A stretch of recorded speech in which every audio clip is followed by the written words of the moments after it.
2010 WWE had an almost strange mixture of older and younger wrestlers. The reason why I feel strange is that at one point Shawn Michaels was wrestling on Raw, and the next night on NXT you had the likes of Wade Barrett and even Byron Saxton. The younger wrestlers this time around weren't as highly touted as the likes of Shelton Benjamin and Carlito, and in addition those who did have the spotlight were very disappointing, but some optimism was there for the next crop of talent. It was ever growing. One minute you're talking about Dolph Ziggler and Kofi Kingston, the next it was Husky Harris and Alex Riley. The summer 2010 for me consisted of WWE, WWE, and OVW. This was before I found other interests, and other than the World Cup, it was only wrestling. I used to watch WWE so much in 2010 that I even followed superstars in the reruns on Sunday, so watching NXT was essential. That was my introduction to Alex Riley, but his story goes way back. Alex Riley was always destined for the bright lights. His father was a sportscaster and mother was a beauty pageant contestant, even winning Miss Virginia. He grew up as a wrestling fan, but his main focus and passion was football. Starting his career as a QB in high school, Riley managed to earn a spot with D1 College Boston and converted to a linebacker. Riley's passion for wrestling slowly grew, and it also helped that as a kid, his father knew Greg Gagne, so he visited AWA shows often. Around, I'd say 2007, because it makes sense, Riley wanted to try out wrestling. He had a linebacker build, so obviously it gave him an advantage. He calls up the recruiting office, and it turns out WWE was having tryouts for OVW. Since he had the feeling of eagerness and confidence, it was all up for it. In his eyes, there was nothing left to lose. If they accept him, he's a wrestler. If he doesn't, he has a $200K job. So what's the risk? Riley elaborated further on this in an interview with IGN in June of 2011, and I quote, "They had an open tryout that April, and they said that I could come down and try with 5 or 6 other guys at OVW. They said, we'll ask you to cut some promos, do some mic stuff, and work in the ring, and we'll see where it goes from there." I was nervous and excited, and when you see it on TV, everyone's so larger than life, and you see the pyrotechnics and all the production, you know, Dave Bautista walking out under thousands of dollars in pyro, and it's bigger than anything you could ever imagine yourself doing. So I went down there thinking, well, if I don't get a contract, great. At least I tried. I wasn't expecting much, and when I got home and got off the plane, they had already called me that morning. They said I could have a deal and go to Florida and open up FCW for us, and I'd be a part of the first class of FCW.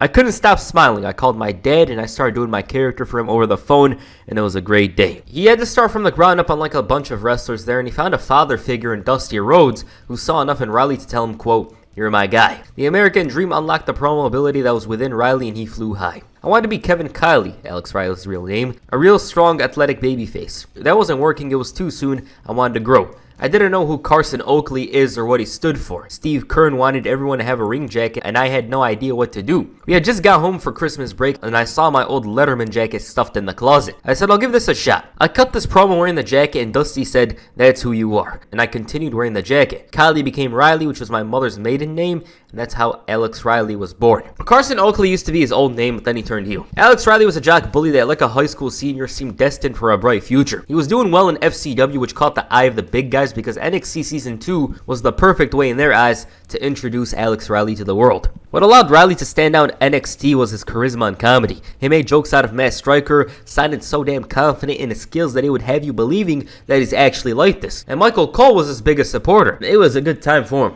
Alex Riley's buddy was The Miz, and both men shared similarities. The difference, though, is that in his first few months, Riley shined way brighter than The Miz did early on. He was verbally aggressive in the best way, and the partnership with The Miz allowed him to face some of the best wrestlers WWE had to offer. Early on, he was simply The Miz's apprentice. He spoke mostly, but it wasn't until early 2011 that he started being featured often. As the appointed apprentice, Alex Riley found himself in tough situations. John Cena in general always had it out for him. Randy Orton was whooping his ass, and to top it all off, he was fired as The Miz's apprentice per the stipulation of the steel cage match against John Cena. He ended up bringing him back under a totally different title. This run in itself wouldn't even last long. For one, Alex Riley was drafted to SmackDown, and his run there was absolutely non-existent. Why? Because The Miz lost the title and started putting some of the heat on Riley for not being there for him. In addition, he also told him that his contractual obligation to him is much more important than the draft. If anything, he's the reason why A-Ride's in WWE. Later that night, Riley worked overtime to try and help Miz regain the championship. Everything they threw at John Cena didn't work until A-Ride brought the title in, leading to the title change. The ref took notice of this and quickly reversed the decision, leading to Miz placing the blame on his guy. The former champion was becoming more and more abusive with Riley. He tried to explain things, but Miz told him that he was stupid for hugging him and raising his hand with the title they used as a weapon. He called him brainless, and Riley was apologizing repeatedly, but to no avail. So he promised to make it up to him. How? Well, he went out to the ring and said that the only person he cares about is The Miz. So he called out John Cena for a match. Cena comes out, and sure, he takes a beating, but once he lets go, it was over. And this was in front of The Miz. But perhaps the biggest disappointment for The Miz came when he lost the I Quit match. The Miz gave John Cena a dastardly beating, left him faded as hell, and when he couldn't beat him, had a recording of Cena saying it. Miz is all happy when the ref once again reverses the decision, and when I say this was the most hilarious, sad, ridiculous comeback John Cena ever made, I mean it. Riley blasted Miz with the title. Cena, like a disappointed father, brought out a belt and gave Miz a whooping before bullying him into saying the 2 words, I quit. The next night on Raw, The Miz addressed the loss at Over the Limit. He said that there was only one reason he didn't win the title last night, and he blamed Alex Riley. Miz mentioned the previous incidents. Extreme Rules. He didn't show. Next night, he wins the title back, but then that whole belt thing occurs, and Over the Limit, same thing. Riley looked visibly upset over these situations, and after The Miz's title match request was denied, a match he asked with Alex Riley banned from ringside, I should note, he focused on A-Rai. He blamed him once again and called him a worthless waste of space. When Riley responded, he said that he wasn't the one who said, I quit, and Miz started putting his hands up. Miz is shouting about him riding his coattails and wasting his chances, so he fired him. He pushes him before Alex Riley finally strikes, and his hatred of The Miz was far too much for the Awesome One to withstand. The Miz taking a beating, getting his suit ripped off was where it's at for them. And for Alex Riley, it was his true introduction. Okay, this was one of the best face turns from this era. Miz was basically asking for it, and because the crowd hated him with all their heart, it generated a loud reception and in turn made Alex Riley a star to watch. And for him, this was an incredible position and one I'd say he belonged in. Because even though Alex Riley had been on the main roster for about a year, his entire run up to this point was just scratching the surface. The fans were outright familiar with his work at NXT, and down there, he had great charisma and impressive mic skills, especially for somebody that was foreign to the audience. You don't see somebody come in with so much confidence and actually prosper at their skill so early in their career. That's what I like most about Alex Riley, his ability to deliver promos that were so convincing despite accomplishing so little at this point. In storyline, he was fired by The Miz, but the anonymous Raw GM hired him as the official member of Raw. He debuted his Say It To My Face theme song, which is the single most memorable thing about him probably. Great song. It really fit him at the time. I like it. Michael Cole interviewed him. He said that this was a tremendous act of treachery. He started glazing over The Miz as expected and trashed Riley for attacking his mentor despite the many good things he did for him. Cole said that The Miz was hurt and emotionally scarred by this and even claimed that The Miz thought of Riley as a brother. So where is this going? Basically, Cole wanted to ask him, how are you going to justify your actions? He said that he's never felt better in his life, and the crowd was all in. Cole told him that he would beg for Miz's forgiveness, and we know he would, and warned him about what's ahead if he doesn't. Riley finally shut him up and told him that he's starting to get a little annoying, just like The Miz. Cole then called him a bastard, and he was on the verge of getting his ass kicked when The Miz ran in. He overwhelmed A-Rai, but not for long. Riley looked like a crazed lunatic who was craving vengeance because usually the heel gets beat up and runs away. This time, this guy still follows him and he even jumps into the crowd. The Miz had to quickly go in hiding and run away. The segment itself worked in Riley's favor. He didn't look weak. He was whooping Miz's ass and had to make him run. He once again looked like he was driven by the single goal of seeing The Miz suffer. Eventually, though, he had to cross paths with a former rival, John Cena. Cena was very hostile and hesitant to team up with Riley. He refused to trust him but was going to team up with him in the main event. And as insignificant as this match feels on paper, it's a somewhat memorable moment in Riley's career. He teamed up with John Cena, the biggest wrestler in WWE, in a winning effort. Not to mention Stone Cold Steve Austin was a special referee. He was quickly thrusted into the big lights. Of course, he needed some progress, but it looked like a sign of what's to come. The decision of the match was reversed, but that didn't stop Austin from having a good time. Ahead of their match at the pay-per-view, The Miz and Alex Riley's issues made their way to Piper's Pit. Riley was pretty damn over with the crowd, and they were chanting his name loud and clear. A-Rai revealed that he didn't want this to happen, as Miz was a mentor and friend to him. Turns out it was the contrary, and he was used just to keep the title on his waist. He then realized, why should I help him when I can beat him? Miz said that he wasn't scared of Riley, and Piper started changing the questions as expected. Riley even went as far as to say that Hot Rod would beat Miz right now. Piper wasn't worried in the slightest, and Stone Cold made the match. He sounded drunk, he's lost by the looks of it, and to top it all off, Alex Riley was a special referee. As expected, Miz was screwed over and left fuming over this turn of events. Okay, The Miz's yearning for championship gold made him see the once former ally of his, Alex Riley, as a target. Constant mistakes when it matters most, so he dumps him. This unlocks months of hidden rage within Riley, who from here on had made it a mission to make The Miz's life a living hell. The storyline really helped Riley and put him in the limelight. It wasn't no fluke. People actually liked him, as evident by the crowd reactions. And the way the match went was booking-wise proper. For one, Riley was hell-bent on whooping The Miz's ass. His aggression almost cost him. For one,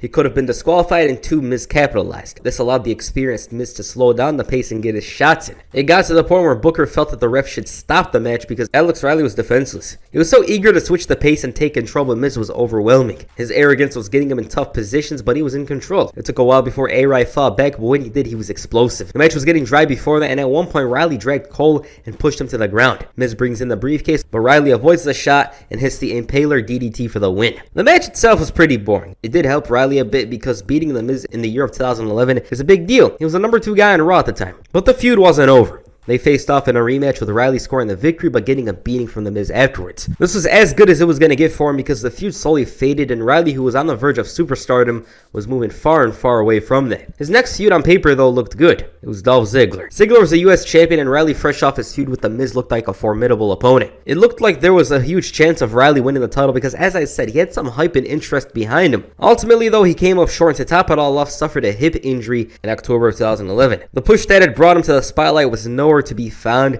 And nobody really knew why Riley disappeared because he was getting pushed, he was getting a good reaction from the crowd. And it's no revisionist history, this and that. You should go look at the feud. He was getting cheered. All was well initially. One thing that was going against him was his in-ring skills at the time as well. The man was very green and lacked experience, and in some ways, it worked against him. By the time he came back a month later, he was wrestling on Superstars. His next appearance on the main roster came on the January 27, 2012 episode of SmackDown when he lost to Brodus Clay in 30 seconds. Bro was focusing too much on the dancing and less on the match. NXT was where Riley wrestled from here on. Whenever you saw Riley, whether it was Tuesday or Friday nights, he was taking a beating. His spot on the card was extremely questionable and nobody had an answer as to why A-Rai would fall down the card within 2 months. Then in July of 2012, Pro Wrestling Insider revealed some information that had to do with Alex Riley possibly a spot on the card. And I quote, "Alex Riley was on WWE TV quite often a year ago after turning on The Miz and starting a singles run. He has since been appearing less and less and usually not booked well. There are times where he works Superstars matches, but for the most part, he has not been featured. The push was reportedly ended because of an incident with John Cena several months ago. One source notes Cena was ribbing Riley in front of the other wrestlers and Riley became upset. When he reacted in an angry manner, this was looked at as breaking the locker room code amongst the wrestlers. Riley himself spoke about it on the Chris Van Vliet show a couple of years ago. And I quote, "It's hard to really put a label on it, and I don't know, I think it came down to really at the end 2 men just not liking each other, you know what I mean? And I think that as sad as that is, it had an impact on my career because he is who he is, and I don't think that goes without saying in other businesses. I just happened to be in a situation, I think, where right from the start it was just he didn't like me. I just don't think he did. And I tried to change that. I tried to change that the best I could. I worked very hard and tried to do the best I could to grow and learn and fit in the way that a wrestler fits in, and he wanted me to fit in. It just kind of got to the point a little bit with even some of the other guys would kind of be like, what's up with that? I go, yeah, I don't know. So it was a tough situation. And if he heard from other wrestlers that he didn't like him, I would hear that from other wrestlers from time to time, and it certainly didn't seem that way when we would interact. It's a tough thing. It's wrestling, you know what I mean? It's something where you can do the best you can to learn in a way that is productive, and that will get you better. And I tried to do that the best I could. I really did. I tried to do the best I could, and it just didn't work out. There was one either mistake that I made or he made. We really got crossed, and we kind of got into a little bit of an argument, and I didn't think it was going to. I went to him immediately the next day and tried to apologize for whatever had happened, and I think he was pretty offended. And again, I think it was 2 grown men that just didn't see eye to eye at the time. But yeah, I think so. I'm not holding any grudges or anything like that. It's not something that I certainly don't want to hanging over my neck for the rest of my life. Arn Anderson himself made light of the situation in 2020 and added that Riley didn't seem interested in advice from John Cena. And this is WWE, so you know how it ends. Ryback elsewhere stated that Cena would bury Riley in the back in front of the guys, and the heat that these men had might have translated to the show itself. During the Royal Rumble, Alex Riley was supposed to feature in the match longer than he did, and at one point he slips and eliminates himself. Cena, of course, was near and most likely had to do something with Riley later on. Probably had a spot. Cena was going to eliminate him, something along the lines of that. Maybe that's the mistake Riley alluded to in the interview. I don't know. Then there's that time where Cena nailed him like he owed him money, and that's one of the most personal shots, especially from this era of WWE, that I've ever seen. Like, damn. Their issues are somewhat mysterious despite this information, and only a couple of years ago, 2021, Riley was calling out Cena on Instagram. Riley's presence wasn't felt on WWE TV, and when he finally did appear, it was as a commentator. He finally found us calling someone, even though he was one of the lead commentators on NXT and appeared on the pay-per-view pre-shows often, he didn't enjoy commentary as much as wrestling, and after Vince had one of those brass ring speeches in December of 2014, he got the hashtag Free Riley trending a bit. I don't remember this. It's kind of new to me. He was talking about how he's caged and imprisoned or something. It was some odd stuff, but he got enough attention because 2 months later, they made a storyline out of Riley's in-ring return. Kevin Owens attacked him and basically unlocked the Alex Riley that had been hidden for a couple of years. He tried to get this rage catchphrase over, and at one point was so happy that a fan acknowledged him on Twitter, only to learn that it wasn't intended for him. Damn. But Riley had this little storyline of the forgotten veteran tired of being overlooked with Kevin Owens. They traded shots on Twitter. KO was hilarious, but ultimately it was another feud for KO, and for Riley, his last feud. I got something on Kevin Owens in NXT where I'll dive deep into this, but the most memorable part of this feud was when Owens ran away from Finn Balor and stepped on Riley. He showed a lot of passion and heart with this feud, but it was just a small thing. Some people didn't like Riley because of the way he conducted himself on Twitter at the time, as he was complaining about Jushin Thunder Liger wrestling at TakeOver, and real or fake remains to be seen, but there was no doubt that he was frustrated. Once he returned in early 2016, the bitterness became a part of the story, but again, there was not much to come out of it. The only thing I remember is him looking like Triple H, that's all. It was impossible for him to advance at this point because his time passed. If he suddenly became world-class in-ring, that's a different story, because even though 2016 Alex Riley at his peak, there was a little something inside of him, you know? He had some character, he was pissed off, you felt it came from a real place, and it probably did, but as I said, his time had passed him by. On May 6, 2016, Alex Riley was released from his WWE contract. And that was the end of his run. Very, very, very underwhelming when you look at the way it started. Alex Riley had a huge upside. I'm not going to be like he was great in ring because he was not. You know, his matches aren't interesting. I'm not going to lie and say I loved his matches. I didn't really care for his matches. Other than that, I thought he had charisma. He had great promo skills. But wrong place, wrong time. You know, if they liked him a bit more, they would have invested in him a bit more, because we all know WWE, if they love someone, they're going to push them even harder. With Riley, they didn't see him that way. Even the John Cena incident, I still think Alex Riley, his push would have been fizzled out afterwards. Regards to the John Cena thing, he peaked in 2011. He had a quick program with The Miz. He was very over with the crowd. They were interested in him, but there was not much afterwards. Also, he didn't talk a lot. They didn't allow him to talk a lot, and that was literally his biggest strength in NXT. This guy could talk and talk and talk, but he didn't get to do that on the main roster. And with 2012, 13, 14, 15, 16, there's a lot of different talent coming in, and they weren't going to prioritize Alex Riley over those guys, especially because Alex Riley was getting injured often as well. So it's a bit unfortunate for him, but it is what it is. Alright, what do you guys think of Alex Riley? Please comment down below, and that's the first video. Make sure you hit the dropkick on the like button, and perhaps the Impaler DDT on the subscribe button. Peace. I'm out.